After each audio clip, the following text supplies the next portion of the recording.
तुमने जो सुना ठीक सुना था, उस्मान ने कहा, लेकिन मैंने कुछ और भी सोच लिया था। तुम मेरी अक्लमंदी की तारीफ करो कि मैंने कितनी दूर की सोची थी। सोची ये थी कि अब्बू से मैंने कुछ वसूल भी करना था। तुम नहीं जानती कि इनका दिमाग फौजी है और वो सख्ती करना भी जानते हैं।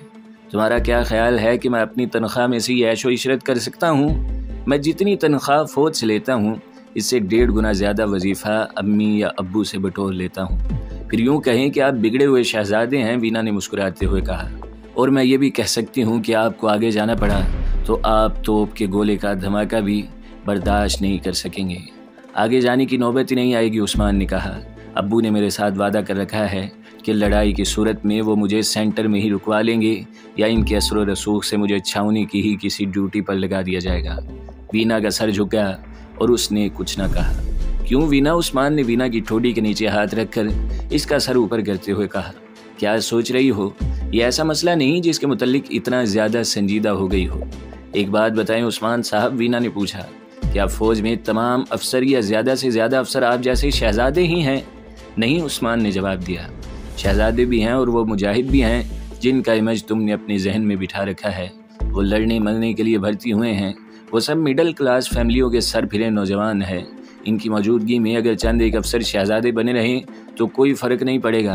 हम प्ले बॉय पढ़ते हैं और हम प्ले बॉय सोसाइटी के लोग हैं। हम ऐश करने के लिए पैदा हुए हैं और ऐशो इशरत करते ही दुनिया से उड़ जाएंगे। हमें मरने की कोई जल्दी नहीं। इस मुल्क को दुश्मन से बचाने के लिए बहुत से लोग मौजूद हैं। एक बात पर मुझे बहुत अफसोस होता है, वीना ने कहा। वो ये है कि आप मिडिल क्लास की बात इस तरह करते हैं जैसे मुल्क की चौकीदारी इसी क्लास की जिम्मेदारी हो। लेकिन यही वो क्लास है और इसके नीचे के गरीब लोग हैं जो इंसानी हकूक़ से महरूम हैं। मैं इन लोगों को मजलूम कहा करती हूँ, लेकिन मुल्क पर जब भी मुसीबत का वक़्त आया तो यही फरेब खोरदा मखलूक मुल्क के काम आई। तुम कैसी दकियानूसी बातें करती हो वीना? उस्मान ने कहा। तुम मिडिल क्लास की लड़की तो नहीं? मैं हैरान हूँ कि तुम ऐसी बातें कर रही हो। तुम अपनी क्लास के वक़ार का ख्याल रखो। इस मुल्क की लीडरशिप हमारा हक और हमारा विरसा है। मेरी बिरादरी में इस वक्त भी 4 MNA हैं और 2 मिनिस्टर रह चुके हैं। तुम्हारा ख़ानदान भी सोशल स्टेटस में कुछ कम नहीं। लेकिन उस्मान साहब, वीना ने कहा, मैं ये नहीं भूल सकती कि मैं मुसलमान घराने की लड़की हूँ। मैं अपर क्लास की लड़की तो हूँ, लेकिन जब ख्याल आता है कि मैं इस्लाम की पैरोकार हूँ तो मेरी नज़रें अपर से लॉयर में गिर जाती हैं। उस्मान ने मुंह फेर लिया। इसके चेहरे पर उकताहट का तासुर नुमायाँ हो गया था और इस तासुर में ऐसी झलक भी थी जैसे वो इस मौजू पर वीना के साथ मज़ीद बात न करना चाहता हो। कुछ ऐसा ही तासुर वीना के चेहरे पर भी था, बल्कि उस्मान की निस्बत कुछ ज़्यादा ही था। इस तासुर में मायूसी की झलक भी थी। दोनों एक ही बेड पर लेट गए। इनके जिस्मों के दरमियान तो कोई फासला नहीं था, लेकिन दिल एक नदी के 2 किनारों की मानिद हो गए थे जिनके मिलने का इम्कान ही नहीं होता। इनके ख्यालों में, सोचों में और जहनों में इतना ज़्यादा फ़र्क था जैसे 2 मुख्तलिफ रास्ते मुख्तलिफ मंजिलों को जा रहे हों। 5 साल गुजर गए। इन 5 सालों में उस्मान फ़ौज में मेजर और घर में 2 बच्चों का बाप बन चुका था। बड़ा बच्चा 3 साल का और छोटा भी चंद महीनों का था। लेकिन उस्मान की ज़िंदगी उसी डगर पर चली गई थी जहाँ बाप अपने आप को गैर शादीशुदा समझने लगता है। घर की दहलीज से बाहर कदम रखते ही वो भूल जाता है कि वो किसी बीवी का खामन या बच्चों का बाप है। उस्मान उस मुकाम से बहुत दूर निकल गया था और वो छोटे से एक जदीद रेस्टोरेंट में एक लड़की के साथ बैठा था और उसे बड़े फ़ख्र और मुसरत से सुना रहा था कि वो अपनी बीवी की चाय ठुकरा कर और अपनी टांग से लिपटे हुए बच्चे को टांग से नोच कर इसके पास पहुंचा है। तुम्हें शादी करनी भी नहीं चाहिए थी, उस लड़की ने उस्मान से कहा। तुम्हारी कदर मुझसे ज़्यादा और कोई लड़की नहीं कर सकती। उस लड़की का नाम लुबना सईद था और उस्मान उसे लूसी कहता था। बीवी बच्चे मेरे और तुम्हारे दरमियान हाइल नहीं हो सकते, मेजर उस्मान ने नशीले से लहजे में कहा। ऐसा कभी नहीं सुनोगी कि मैंने बीवी के कहने पर तुम्हें कहीं इंतज़ार में रखा हो और तुम तक न पहुंचा हूं। हटाओ इन बातों को लूसी। ये बताओ कि तुम्हारे मम्मी और डैडी ने कोई फ़ैसला किया है या नहीं? मैं तो अब बेताब हो गया हूँ। इतनी बेताबी की कोई ज़रूरत नहीं, लूसी ने कहा। वो तो तब हो कि मैं तुम्हें न मिल सकूँ। तुमने जब कहा, जहाँ कहा, वहाँ तुमसे पहले पहुँची हूँ। ये तो तुम जानते हो कि मेरा मंगेतर एक चट्टान बनकर हमारे रास्ते में खड़ा हो गया है। तुम मेरे वालिदैन की मजबूरी को भी जानते हो, वही बिरादरी की पाबंदियाँ। किस कदर दकियानूसी लफ्ज़ है ये बिरादरी, मेजर उस्मान ने मेज़ पर ज़ोर से हाथ मार कर कहा। हमारे बूढ़ों ने हमें भी अपनी कदीम और जंग आलूद जंजीरों में बांध रखा है। ज़माना कहाँ से कहाँ पहुँच गया है। हम नौजवान ज़माने के साथ कितने एडवांस हो गए हैं, लेकिन हम नई रोशनी और जदीद कल्चर के बावजूद सदियों पुरानी जंजीरों में बंधे हुए हैं। मेरे साथ भी यही ट्रेजिडी हुई है। वीना जितनी खूबसूरत और जितनी जिंदा दिल है, इतनी दकियानूस और कदीम ख्यालात की है। मैं तो इसे सिर्फ बच्चे पैदा करने के लिए इस्तेमाल कर रहा हूँ। ऐसी पत्थर है कि मेरी बात समझने की कोशिश ही नहीं करती। वो तुम्हारी बात समझना ही नहीं चाहती, लूसी ने तंजिया लहजे में कहा। तुमने पहले कभी बताया था कि वो इस दौर में भी जिहाद और कौमी जज्बे वगैरह की बातें करती है। मुझे तुम पर तरस आता है, कहाँ फंस गए हो? तुम अपने मंगेतर को रास्ते से हटाओ, मेजर उस्मान ने कहा। अगर हटता नज़र नहीं आता तो मुझे बताओ। डैडी भी यही कहते हैं, लूसी ने कहा। मैं तुम्हें पहले भी बता चुकी हूँ कि डैडी तुम्हें बहुत चाहते हैं और वो सोचते रहते हैं कि ये मंगनी किसी बहाने तोड़ी जाए। तुम्हें यह भी मालूम है कि मंगेतर मेरी जान का अजाब बना हुआ है। तुम कहो तो मैं इसे सिरे से ही गायब कर दूँ, मेजर उस्मान ने कहा। अगवा कराना चाहते हो या कत्ल? मैं दोनों काम कर सकता हूँ, उस्मान ने कहा, लेकिन तुम मुझे कुछ करने नहीं देती। मैं तुम्हें ये काम तो कभी भी न करने दूँ, लूसी ने कहा। तुम पकड़े गए तो मेरी दुनिया अंधेरी हो जाएगी। लुबना सईद, जो मेजर उस्मान की लूसी थी, मंगनी की जंजीरों में जकड़ी हुई थी। तकरीबन 1 साल पहले इन दोनों की मुलाकात किसी सोशल फंक्शन में हुई थी। लूसी पर उस्मान एक तिलिस्म की तरह तारी हो गया था और उस्मान ने लूसी को अपनी रूह की गहराइयों में उतार लिया था। पहली मुलाकात में ये दोनों एक दूसरे में तहलील हो गए थे और उसी रात से उस्मान के दिल से वीना निकलनी शुरू हो गई थी और इन चंद महीनों में ही उस्मान वीना से उकताने लगा था। उसने पक्का इरादा कर लिया था कि अब लूसी इसकी बीवी बनेगी, लेकिन 2-4 मुलाकातों के बाद लूसी ने उस्मान पर यह बम फेंका कि उसकी मंगनी हो चुकी है और उसका मंगेतर चूँकि आज़ाद ख्याल है, इसलिए वो इससे मिलता है, इसे होटलों में ले जाता है और उसका अंदाज मगरिबी माशरे की तरह कोर्टशिप वाला है। लूसी इसका साथ देने पर मजबूर थी। मजबूरी उस वक़्त पैदा हुई थी जब लूसी ने उस्मान को दिल में बिठा लिया था, वरना इससे पहले वो मंगेतर को हर लिहाज से पसंद करती, उसका इंतज़ार करती, दिन रात में 1-2 मरतबा फ़ोन पर इसके साथ बात करती और हंसी खुशी इसके साथ जाया करती थी। अब उस्मान को वो बताती थी कि ये मंगेतर इसे ज़रा सा भी अच्छा नहीं लगता और इसे वो आज़ाद होना चाहती है, लेकिन मंगनी तोड़ना नामुमकिन नज़र आता है। लूसी के बयान के मुताबिक ये मंगनी बिरादरी की पाबंदियों के तहत हुई थी। इसे तोड़ने के लिए बिरादरी के बड़ों की रजामंदी लाजमी थी, लेकिन वजह इतनी ठोस होनी चाहिए थी कि बिरादरी के बड़े महसूस करें कि ये मंगनी टूट ही जानी चाहिए। ऐसी कोई वजह मौजूद नहीं थी। लूसी की यह बात सुनने के लिए कोई भी तैयार नहीं था कि वह अब मंगेतर की बजाय किसी और को चाहती है। लूसी मंगनी टूट न सकने की एक वजह यह भी बताती थी कि इसका मंगेतर बड़े मजबूत ख़ानदान का है। अगर मंगनी तोड़ने का नाम भी लिया तो वो लूसी को अगवा कर लेगा। लूसी ने उस्मान को बताया था कि इसका मंगेतर इसके ख़ानदान पर कुछ ऐसे नागवार तरीके से सवार हो गया है कि इसके वालिदैन भी अब इस मंगेतर को अच्छा नहीं समझते। लूसी ने अपने वालिदैन के साथ मेजर उस्मान का जिक्र किया था और उन्होंने लूसी को इजाज़त दे दी थी कि वो उस्मान को घर ले आए। एक शाम लूसी उस्मान को अपने घर ले गई और अपने वालिदैन से मिलवाया। उस्मान खूबरू नौजवान था और वो ज़ुबान का जादू भी चला सकता था। इसने लूसी के वालिदैन को मुतासिर कर लिया। तीसरी-चौथी मुलाकात में लूसी के बाप ने बेसाख्ता कह दिया कि वो लूसी के मंगेतर को पसंद नहीं करता और लूसी की शादी उस्मान के साथ करने को तैयार है, लेकिन मंगेतर को रास्ते से हटाए बगैर इसकी ख्वाहिश पूरी नहीं हो सकती। इसके बाद उस्मान ने लूसी के घर जाना शुरू कर दिया। लूसी इसे अपने साथ अलग कमरे में बिठाती और अपने हाथों से इसे मशरूब पिलाती और खातिर तवाज़ो करती थी। मेजर उस्मान जब इसके हाथ से कोका कोला या इस किस्म का कोई और मशरूब पीता तो कुछ देर बाद वो एक सुरूर से महसूस करने लगता।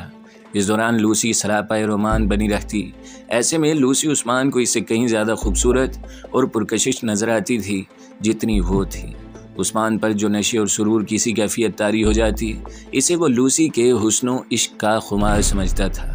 लूसी इतनी हसीन थी या नहीं, इसके नाजो अंदाज ऐसे थे जो उस्मान को महसूर कर लेते थे। ये तो कुदरती बात है कि जो इंसान दिल में समा जाए, इसकी बुरी बात भी अच्छी लगती है। लूसी के मुकाबले में इसे जब वीना का ख्याल आता तो इसे यूँ महसूस होता जैसे उसके हलक में एक छिपकली अटक गई है जिसे वो निगल सकता है ना उगल सकता है। वीना इसे ज़रा सी भी अच्छी नहीं लगती थी। उस्मान जिस शाम लूसी के घर जाता और वो इसे अलग कमरे में बिठाकर मशरूब वगैरह पिलाती थी, उस शाम घर आकर वो वीना को देखता तो वो इसे और ज़्यादा बुरी लगती थी। इसे देखकर वो ऊँघने लगता और वक़्त से बहुत पहले वो गहरी नींद सो जाता। लूसी के घर में ही उस्मान की मुलाकात लूसी के मंगेतर के साथ हुई। मंगेतर इसे इतने तबाक और प्यार से मिला था जैसे वो पहले से ही एक दूसरे को बड़ी अच्छी तरह जानते हों और एक अरसे बाद इनकी मुलाकात हुई हो। मंगेतर ने यह पूछने की ज़रूरत ही महसूस नहीं की कि ये कौन अजनबी है जो मेरे होने वाले ससुराल के घर में इस बेतकल्फ़ी से आता है। मंगेतर को देखकर उस्मान के दिल में रुकावट की जो आग भड़की थी वो मंगेतर के बेसाख्ता अच्छे सलूक और ज़िंदा दिली से बुझ गई। लेकिन इसे जब ख्याल आता कि ये इसकी महबूबा को हमेशा के लिए ले जाएगा तो रुकावट की चिंगारी फिर जल उठती थी। मेजर उस्मान के घर की फ़िज़ा में बड़ा तकलीफ दे तकरार और खिंचाव पैदा हो चुका था। बाप ने इसे अलग कोठी लेकर दे रखी थी जिसमें उस्मान अपनी बीवी बच्चों के साथ रहता था। वीना ने कई महीने पहले ही महसूस कर लिया था कि उस्मान ने कहीं और दिल लगा लिया है और घर से इसका दिल उखड़ गया है। शुरू में तो उस्मान इसे हंस कर टालता रहा और इसे अपनी मोहब्बत का यकीन दिलाता रहा, लेकिन उस्मान ने अपनी जज्बाती दुनिया में जो अलाव जला लिया था इसके धुएं को छुपा नहीं सकता था। इसने जब देखा कि वीना तो इसके पीछे ही पड़ गई है तो इसने वीना को डांटना शुरू कर दिया और एक रोज़ पहली बार इनके दरमियान लड़ाई झगड़े तक नौबत पहुंची और फिर तू मैं आए दिन का मामूल बन गया। वीना ने उस्मान के वालिदैन के साथ जिक्र किया तो उस्मान की माँ ने इसे कहा कि उस्मान को गलत न समझो, वो जिंदा मिजाज और हंसने खेलने वाला लड़का है लेकिन बदकार नहीं। उस्मान के बाप का रद्द-ए-अमल भी कुछ ऐसा ही था। अलबत्ता बाप ने उस्मान को बुलाकर कुछ खींचातानी कर दी, लेकिन इसका असर उल्टा हुआ। उसने घर आकर वीना को खूब डांटा कि वो इसे बदनाम कर रही है। वीना चार दीवारी की दुनिया में कैद रहने वाली बीवी नहीं थी, वो बाहर घूमना फिरना जानती थी। कोई अजनबी हो या जान पहचान वाला, इसके साथ खुलकर बात करने का शऊर और सलाहियत रखती थी और वो मजबूर होकर बैठ जाने वाली औरत भी नहीं थी। उस्मान के दो दोस्त थे जो उस्मान के घर आते रहते थे। कई बार उन्होंने वहीं खाना खाया था और वीना इनके साथ बेतकल्लुफ़ हो गई थी। 2-3 महीनों से वीना ने उस्मान के इन दोस्तों से कहना शुरू कर दिया कि उस्मान बाहर किसी औरत के चक्कर में उलझ गया है और घर से बिल्कुल लापरवाह हो गया है। हफ्तों में 1-2 मरतबा वो नशे की सी हालत में घर आता है। वीना ने उस्मान के दोस्तों को एक रोज़ बताया, इस पर गनूदगी तारी होती है, खाना भी नहीं खाता, मेरी तरफ और बच्चों की तरफ भी ध्यान नहीं देता और सो जाता है। वीना ने इन्हें कुछ और बातें भी बताईं जिनसे उस्मान के बदले हुए रवैये का साफ पता चलता था। ये दोनों, जिनमें से एक मेजर और एक कैप्टन था, उस्मान के बड़े गहरे बेतकल्लुफ़ और हमराज दोस्त थे। उन्होंने वीना की बातें सुनी तो अफसोस और गुस्से का इजहार करने लगे और उन्होंने वीना से कहा कि वो देखेंगे कि उस्मान जाता कहाँ है। उस्मान के दोनों दोस्तों ने अगले ही रोज़ से उस्मान का ताक़ुब शुरू कर दिया था। तो ये दोनों भी फ़ौजी थे और मेजर उस्मान की तरह ही फ़ौजी अफसर लगते थे, लेकिन ये वर्दी और डेढ़ डोल के लिहाज से थे। वर्दी के अंदर बल्कि इनके जिस्मों की खालों के अंदर झांक के देखने से ही पता चल सकता था कि ये कितने मुख्तलिफ हैं। उस्मान के ये दोनों दोस्त उस्मान से कुछ ज़्यादा ही जिंदा दिल और हंसमुख थे, लेकिन जहनीत और किरदार के लिहाज से इनमें और उस्मान में स्याह और सफ़ेद या ज़मीन और आसमान जैसा फ़र्क था। ये दोनों खाते पीते और माशरे में अच्छा मुकाम रखने वाले ख़ानदानों के बेटे थे और वो उस्मान के गहरे दोस्त बन गए थे।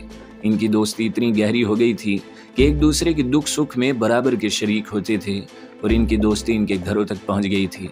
ये एक दूसरे की माओ बहनों को अपनी सगी माएँ बहनें समझने लगे थे और ये एक दूसरे के घरों के राजों से भी वाकिफ़ थे। वीना तो इन दोनों को अपने सगे भाई समझती थी। इन दोनों में से अगर कोई अकेला वीना के पास बैठ जाता तो उस्मान को कभी एतराज़ नहीं हुआ था। अब वीना ने इन्हें बताया कि उस्मान घर से लाताल्लुक़ हो गया है तो इन दोनों ने यूँ महसूस किया जैसे इनकी अपनी बहन किसी मुश्किल में गिरफ्तार हो गई है। इसके साथ ये मसला भी उन्हें परेशान करने लगा कि इनका अजीज़ दोस्त किसी जाल में फंस गया है और इन्हें मालूम भी नहीं है।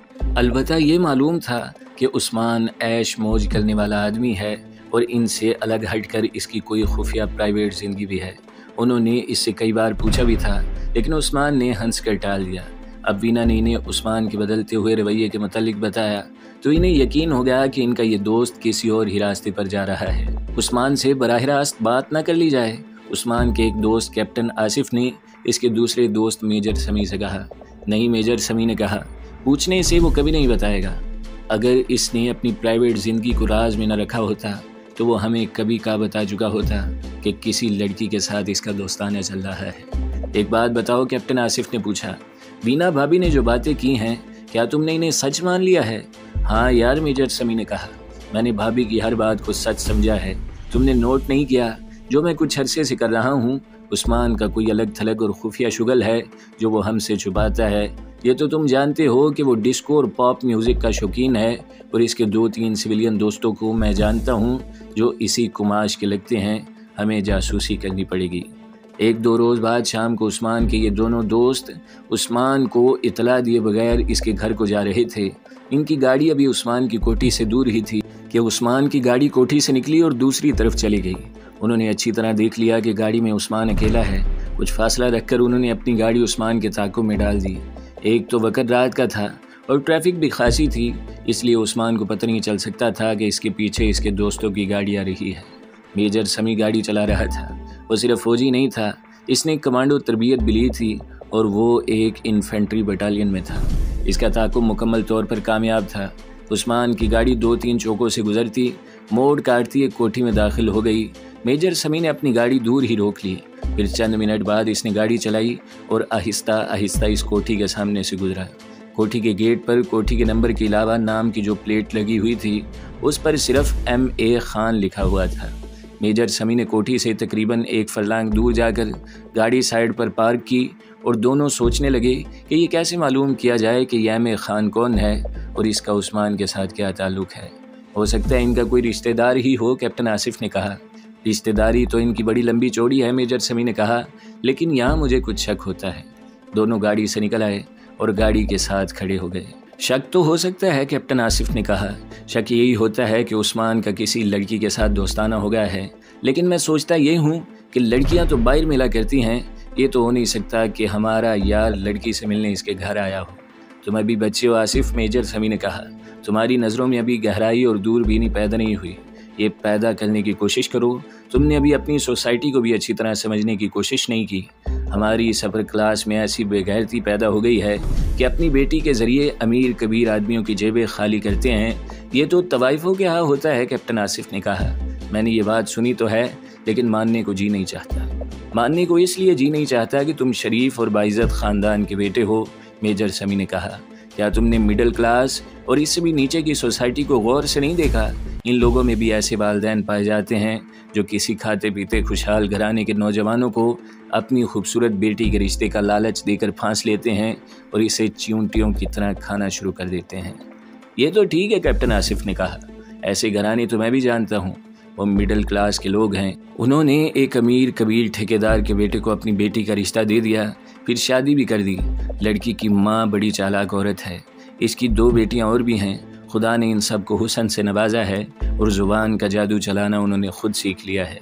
शादी के बाद उन्होंने अपने दामाद पर ऐसा तलीसम तारी किया कि लड़के के बाप की आधी आमदनी लड़के के ससुराल जाने लगी और ये सिलसिला अब तक जारी है। अपर क्लास में तो ये धंधा खुलेआम चलता है, मेजर समी ने कहा।